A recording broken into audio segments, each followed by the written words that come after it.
estoy de ti, Santo Dios, de quien la gloria es maravilla.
Al Señor para que vayan a sus casas después impactados por el poder de la palabra y del Espíritu Santo que nos convence que Dios es inmenso.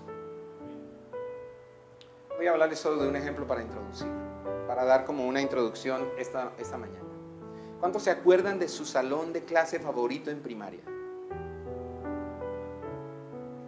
¿Alguien puede hacer memoria y pensar ahora en este momento en el lugar, recordar el espacio, recordar el sector donde quedaba el colegio, recordar los pupitres, recordar las paredes y lo que había en las paredes? ¿Alguien se acuerda de su salón de primaria favorito?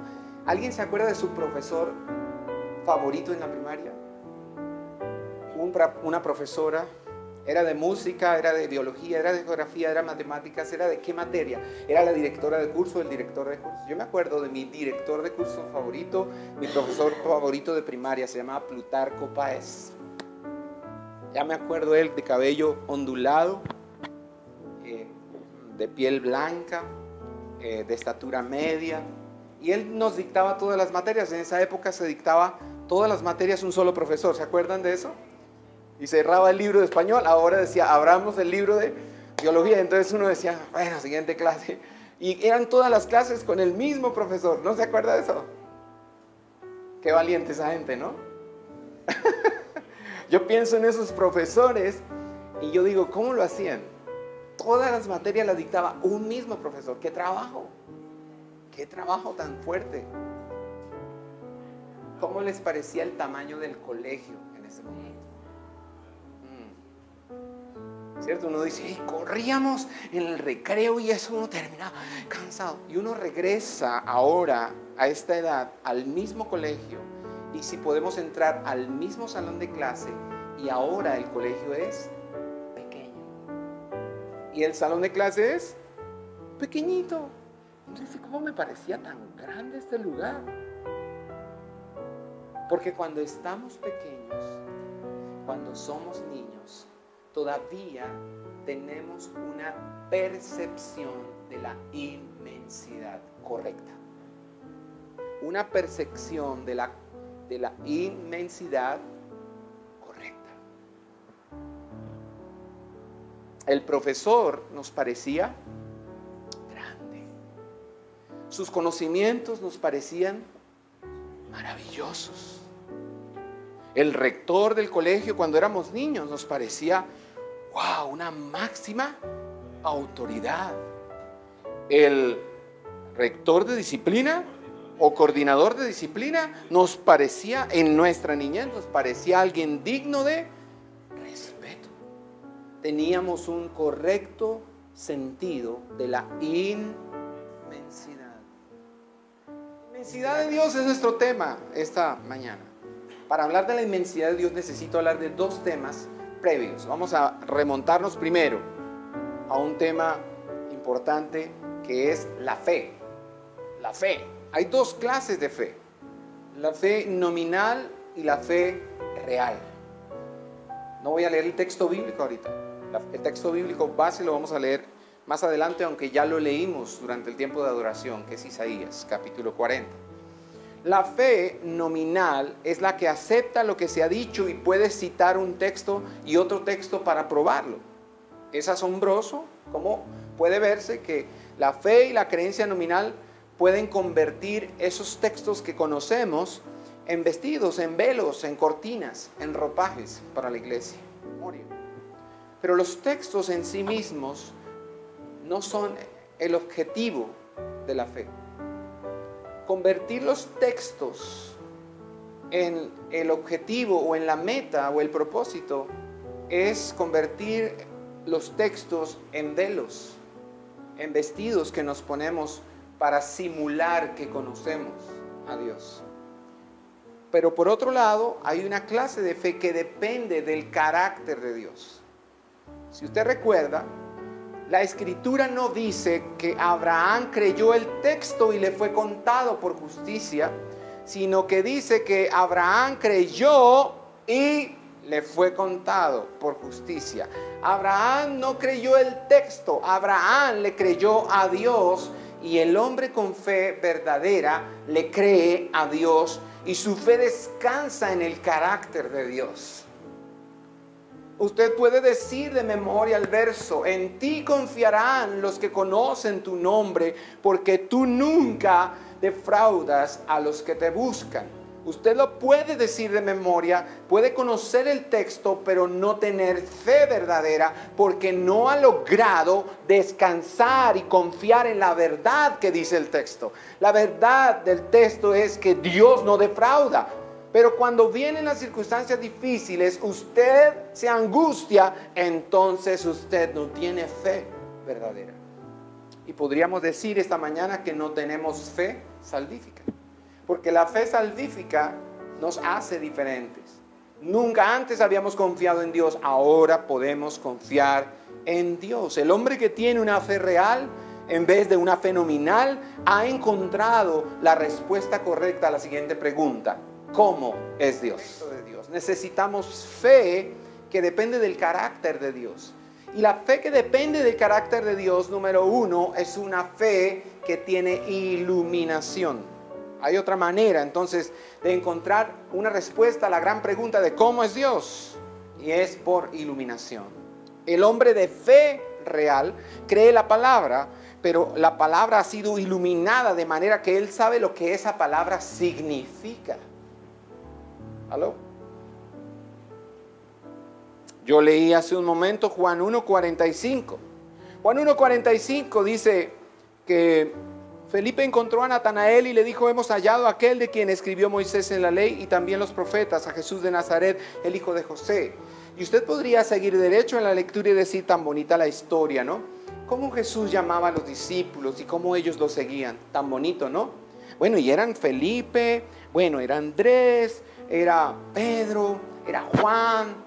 Ay, ya llevo 4. Y se va derecho y dejó la esencia de lo que el texto está queriendo decir, porque el texto nos está diciendo a gritos que el Mesías estaba anunciado por Moisés y fue anunciado por los profetas, y estos muchachos lo descubrieron. Y aquí nos tenemos que detener, no podemos seguir de largo. Cuando usted percibe, cuando usted recibe la iluminación por medio del Espíritu Santo, usted no sigue leyendo, usted se detiene y usted dice: wow. El devocional de hoy, nuestro devocional de esta mañana, voy a dar solo este otro ejemplo y continuamos. El devocional de hoy dice, el texto base, Génesis 6:18, pero estableceré mi pacto contigo y entrarás en el arca tú y contigo tus hijos, tu mujer y las mujeres de tus hijos. Si yo le digo a usted, haga un devocional esta mañana, ore sobre esta palabra, ore sobre Génesis capítulo 6, verso 18. Creo que la mayoría dirían, pero ¿cómo puedo hacer un devocional si esto es como una historia nada más? Es como una narrativa, me cuenta un cuento, una aventura de gente que se tuvo que subir a un barco muy grande porque iba a suceder el diluvio. Y bueno, sí, qué bonito que Dios les permitió a esa familia subirse a ese arca para salvarlos. Y nada más. Y no darnos cuenta que el arca ahí es Jesús. Porque en Cristo son reunidas todas las cosas, tanto las que están en los cielos como las que están en la tierra, para ser redimidas, para ser reconciliadas por medio de Él con el Padre. Así que Jesús es el arca en este versículo.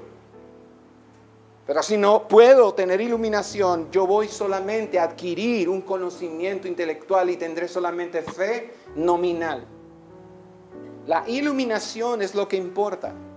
Y la palabra de Dios es un medio hacia un fin. Si está tomando notas, esa frase le ayudará mucho. La palabra de Dios es un medio hacia un fin. La palabra de Dios no es el fin, la palabra es el medio que nos conduce a un fin supremo, así como los caminos. Por ejemplo, un camino no es nada en sí mismo. Nadie ha construido un camino y luego le pone una cerca en ambos extremos y planta flores a sus lados y lo pone bien hermoso para decir, bueno, esto es un camino. ¿Se dan cuenta? El camino por sí mismo no es nada. En sí mismo no es nada. En cambio, deberíamos decir, esto es un camino. Este es un medio para llegar a algún lugar. Y la palabra no es el final, no es el fin en sí misma. La palabra es el medio que nos conduce al fin. Es el camino que nos conduce a Dios. Por eso Jesús dice, siendo Él el Verbo encarnado, dice de Él mismo, yo soy el camino y la verdad y la vida, y nadie va al Padre sino por mí, que soy ¿qué? El camino. En segundo lugar, necesitamos entender la magnitud de las cosas. ¿Cuántos han visto una semilla de mostaza antes? Ese es el tamaño de una semilla de mostaza. De todas las semillas, es la semilla más pequeña, pero que produce el árbol más grande. Hoy traje conmigo una semilla de durazno, pequeña, pero la semilla de mostaza es aún más pequeña. Es como que unas 20 veces más pequeña que esto, quizá más. Es muy pequeñita. Yo le pregunto, ¿qué es esto? Además de ser una semilla, ¿qué es esto? ¿Qué puede usted ver? Recuerde que la palabra no es el fin, es un medio que nos lleva al fin verdadero. El camino que nos conduce al lugar. ¿Qué es esto? ¿Solo la semilla? Esto representa todo lo que ha sido hecho por Dios. Dios creó los cielos y la tierra. Cuando solo pienso en ese enunciado, que Dios creó los cielos y la tierra, dentro de la tierra, Él creó ¿qué cosa? Las semillas.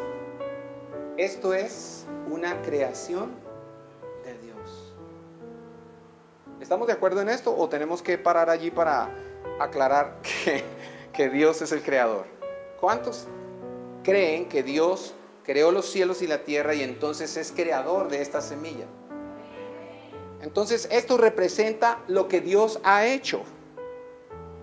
Esta pequeña semilla representa lo que ha sido hecho por Dios.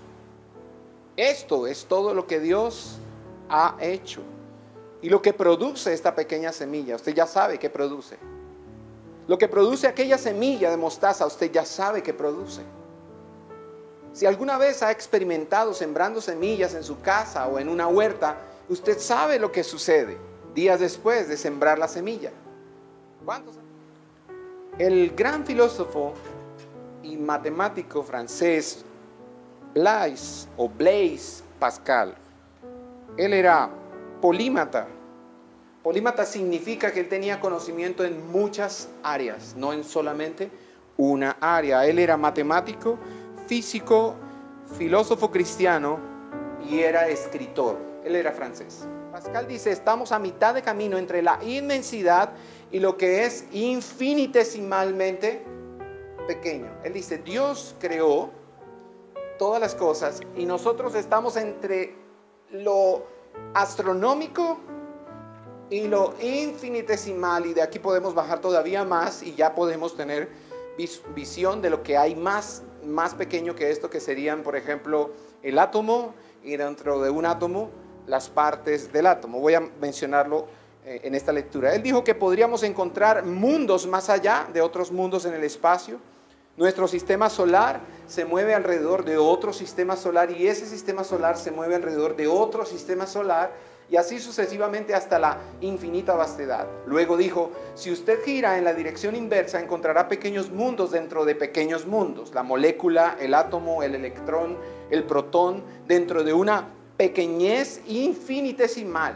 Él creía que el hombre hecho a la imagen de Dios está exactamente a la mitad de camino entre lo que es infinitamente grande y lo que es infinitesimalmente pequeño. No hay manera de que nosotros podamos probar bíblicamente esas palabras de Pascal, pero definitivamente él está hablando lo correcto. De manera científica, él está exponiendo una realidad. Nosotros estamos como en la mitad. No somos infinitamente grandes, pero tampoco somos infinitesimalmente pequeños. Estamos como en la mitad. Pero es una situación que produce terror. Un punto medio de algo tan grande como el universo y también de algo tan pequeño como lo infinitesimal. Creemos que el Sol es muy grande. Nosotros pensamos que los planetas son muy grandes y que están girando alrededor de un Sol muy grande, pero si escuchamos a los astrónomos, los científicos, la gente de la NASA nos diría, bueno, no somos tan grandes porque hay una estrella mucho más grande que se puede tragar solo nuestro sistema solar, Canis Majoris, se traga todo el sistema solar y todavía le caben más sistemas solares. Así que no somos tan grandes como pensamos. Luego está el espacio. Dios no creó que el espacio sea una sola cosa, creó que es solo una manera que tenemos de representar diferentes posiciones en el vasto universo, dice Pascal. Lo llamamos distancia. Sabemos que no se mide. Si se trata de la luna se dice en 250,000 millas, o si del sol 93 millones de millas, pero después se comienza a hablar en años luz, digamos 10 millones solo para empezar. Así que si usted quiere saber a qué distancia está la Tierra de ese cuerpo del que estoy hablando, lo multiplica por 5 billones, eso da 862,000 millones, 484 millones por 10 millones. Y la cifra ya nos hace producir un dolor de cabeza. No podemos asimilar esa información. Así que estamos aquí, siendo tan pequeños, pero podemos tener una visión de la grandeza de la creación de Dios, de la extravagancia de la creación de Dios y de lo minucioso de la creación de Dios, de lo más minúsculo de la creación de Dios. Y en todas las cosas hay complejidad y hay maravilla, porque Dios es inmenso. No somos lo más pequeño que existe. Si fuéramos lo más pequeño que existiera, nos disolvíamos, nos derretiríamos. Llegaríamos hasta convertirnos en moléculas o átomos o trocitos de materia incorpórea o energía de cualquier clase.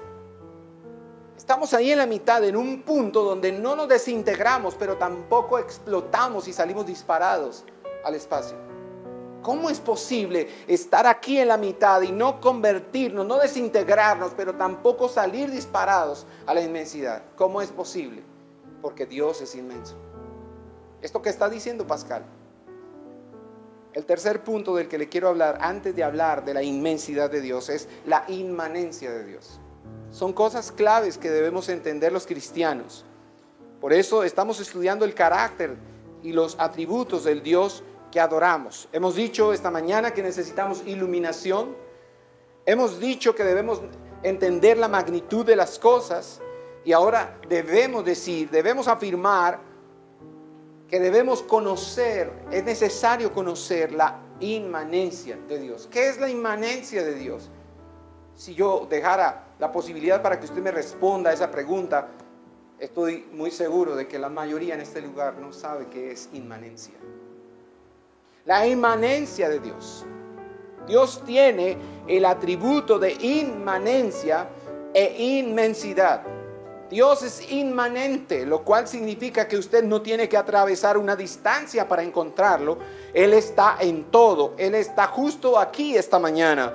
Dios está por encima de todas las cosas, por debajo de todas las cosas, afuera de todas las cosas y adentro de todas las cosas. Dios está encima, pero no es levantado. Está debajo, pero no es hundido. Está afuera, pero no es excluido. Está adentro, pero no es confinado. Dios preside por encima de todas las cosas, sostiene por debajo de todas las cosas, abraza desde afuera todas las cosas y llena la parte interna de todas las cosas. Eso es inmanencia de Dios. Dios no necesita trasladarse para ir a ningún lado. Usted y yo podemos orar diciendo: oh Dios, ven a ayudarnos. Porque nos expresamos de manera psicológica, porque usamos un lenguaje antropomórfico para poder entender que Dios puede venir en nuestra ayuda. Pero no significa que cuando decimos Dios ven en nuestra ayuda, Dios tiene que desplazarse de un lugar a otro, porque la inmanencia significa que Dios lo llena todo, y cuando hemos orado, Dios ven en nuestra ayuda, Él ya está ahí antes que hubiésemos orado. Eso es inmanencia. Dios no viene en realidad a ayudarnos, porque no hay un lugar donde Dios no esté. Salmo 139. Este es nuestro texto bíblico de estudio. El Salmo 139, especialmente esta mañana, a partir de los versos 8 al 10. Salmo 139, versos 8 al 10.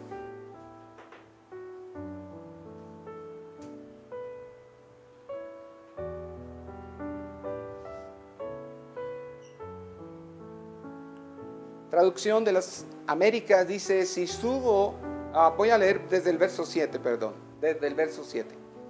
¿A dónde me iré de tu espíritu? ¿O a dónde huiré de tu presencia? Si subo a los cielos, he aquí, allí estás tú. Si en el Seol preparo mi lecho, allí estás tú. Si tomo las alas del alba y si habito en lo más remoto del mar, aún allí me guiará tu mano y me asirá tu diestra.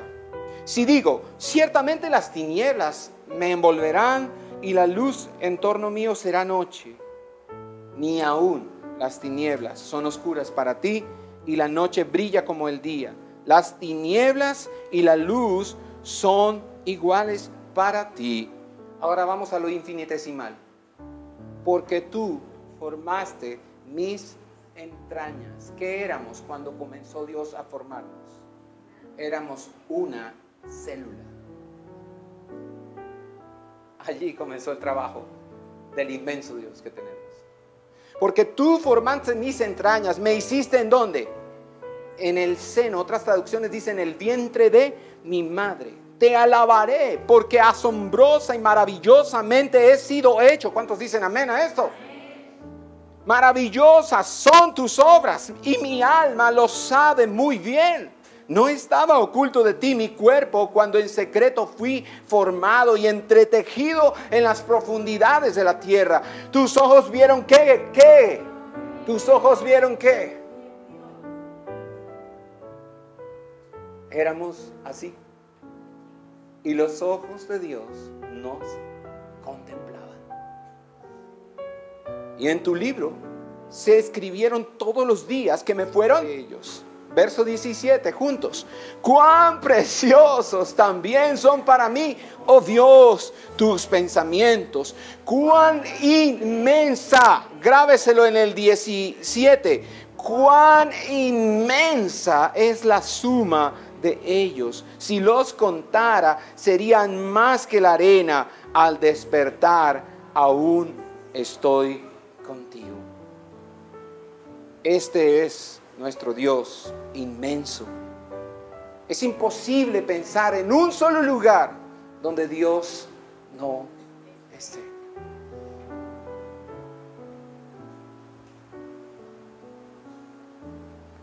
Dios está en nuestros pensamientos.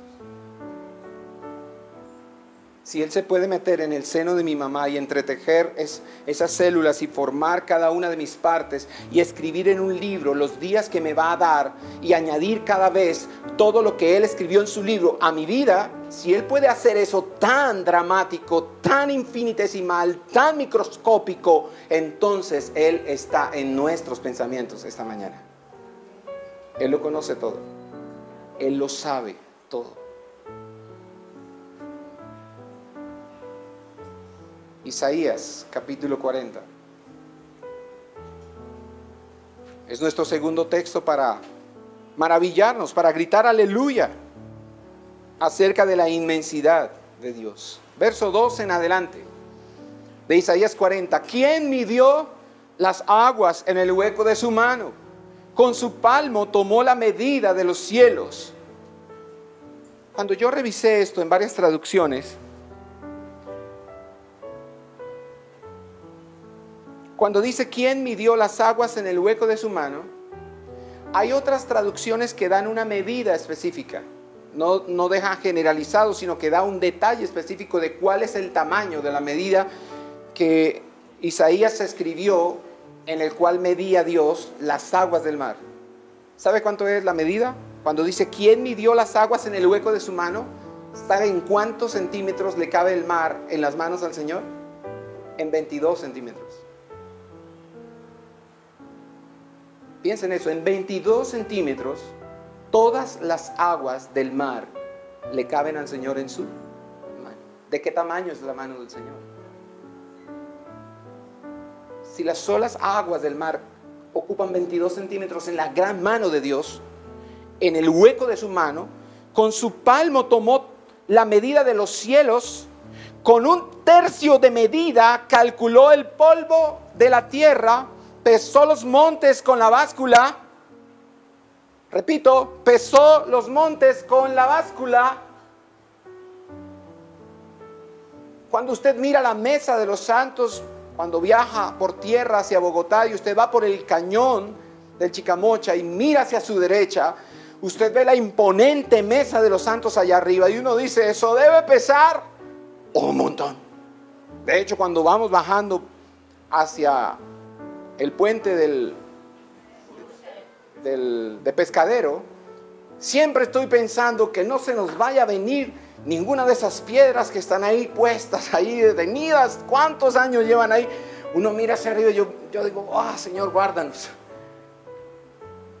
Porque siente uno que eso pesa mucho, pero aquí dice que el Señor pesó los montes de toda la tierra con una báscula. Como que Él tiene una báscula y dijo, voy a pesar los montes. Qué figura, qué metáfora la que usa aquí el profeta. Dice, y las colinas con la balanza. Verso 13. ¿Quién guió al Espíritu del Señor o como consejero suyo le enseñó? ¿A quién pidió consejo y quién le dio entendimiento? ¿Quién le instruyó en la senda de la justicia? Le enseñó conocimiento y le mostró el camino de la inteligencia. ¿Quién?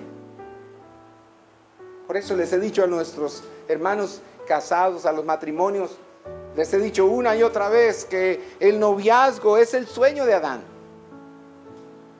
Cuando Dios formó a Eva, durmió Adán. No lo dejó despierto, no le dijo, espera, ¿cómo te gustaría? ¿Cómo la quieres? Alta, bajita, flaca, gordita. ¿De qué color de cabello la quieres? Dios se puso a preguntarle la opinión a Adán. No, lo durmió. Le creó a la muchacha. Y después lo despertó y le dijo, ahí tiene lo tuyo. Y nunca le dijo, ¿y cómo te parece? ¿No ve usted en Génesis ese diálogo diciendo Dios, ¿y cómo te parece? Dios no necesita preguntar eso. Porque Dios hace lo que quiere, como quiere y cuando quiere y no le interesa qué opinamos nosotros.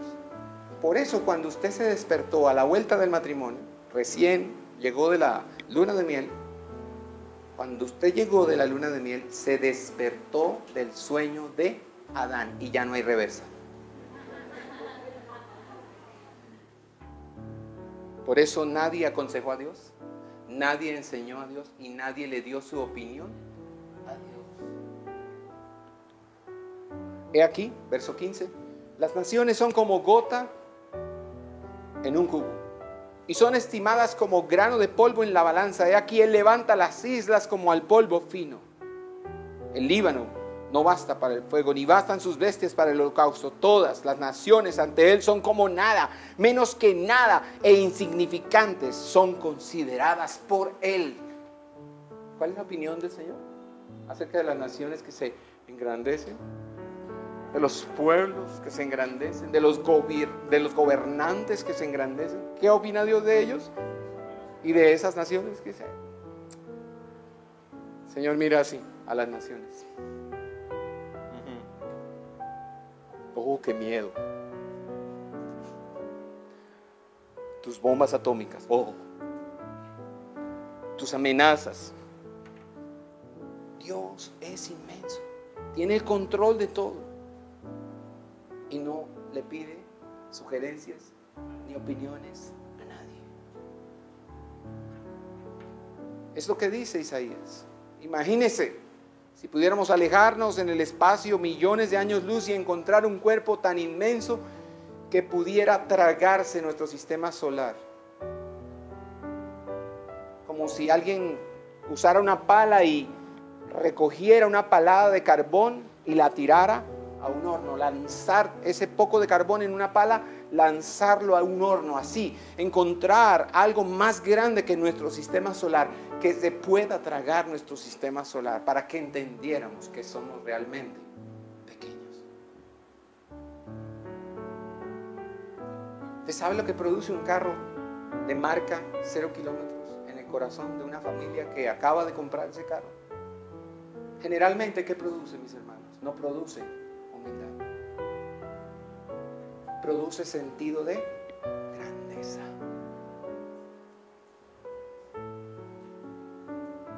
Un cargo, un nuevo cargo en el trabajo. Un nombramiento. Algo de dinero en el bolsillo. ¿Qué produce? ¿Humildad? No. Por eso necesitamos mirar la palabra para que en perspectiva la palabra nos haga ver lo que realmente somos. Somos demasiado pequeños y Dios es demasiado inmenso. El Espíritu Santo de Dios es más grande que todo el universo. Isaías 40:15 dice: he aquí que las naciones son como la gota de agua que cae del cubo. Es difícil lograr que un verdadero cristiano se asuste. Es difícil hacer entrar en pánico a un verdadero cristiano porque él ha creído verdaderamente en Dios. Pero si usted es meramente un simpatizante del cristianismo, entonces fácilmente debe estar muy nervioso porque no ha creído. Pero el que ha creído en el astronómico, en el infinito, en el inmenso, en el eterno Dios, creador del cielo y de la tierra, está tranquilo. Es muy difícil para gobernantes bocones como Nikita Khrushchev, Rusia, Benito Mussolini, Italia, o Hugo Chávez, Venezuela, líderes de algunos pueblos en el pasado, es muy difícil para este tipo de gobernantes bocones asustar a alguien que verdaderamente cree en Dios. Por eso, aunque más gritan estos gobernantes, estos dictadores, aunque más gritan y amenazan, los que verdaderamente tienen revelación del infinito Dios están tranquilos.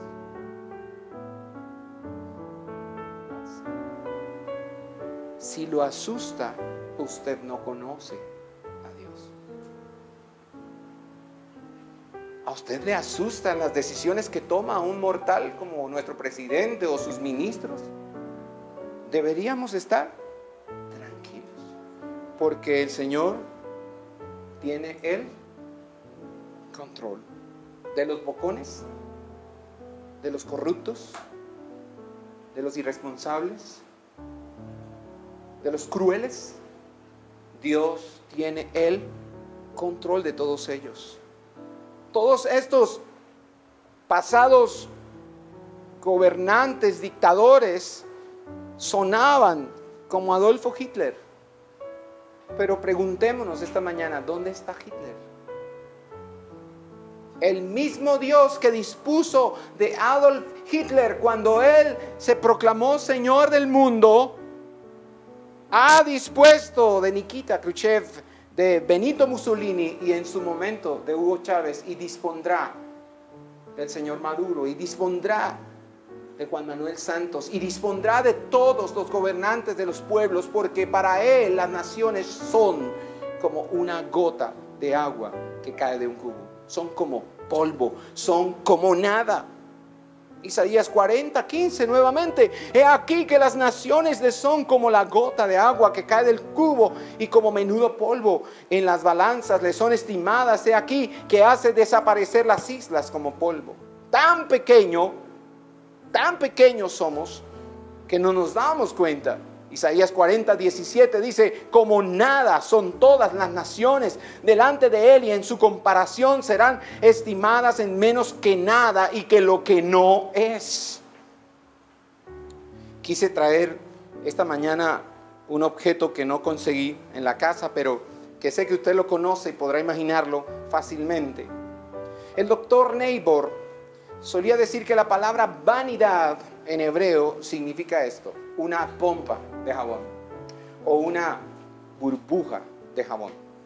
Todos hemos visto a los niños jugando con esos aritos plásticos y jabón líquido, y ellos meten el aro plástico dentro del jabón líquido, luego lo sacan y soplan y empiezan a salir burbujas de jabón. El doctor Niebuhr decía que la palabra vanidad en la Biblia significa en hebreo burbuja de jabón. Algo que flota con una piel infinitamente delgada. Cuando se le toca, ¿qué pasa con esas burbujas? Desaparecen. Nadie puede volver a encontrar la burbuja. Eso es lo que significa en Isaías 40:17: todas las naciones del mundo son como una pompa de jabón para él. ¿Qué hace el Señor cuando se ensoberbece el gobernante? ¿Qué hace el Señor? Un toquecito y la burbuja de jabón desaparece.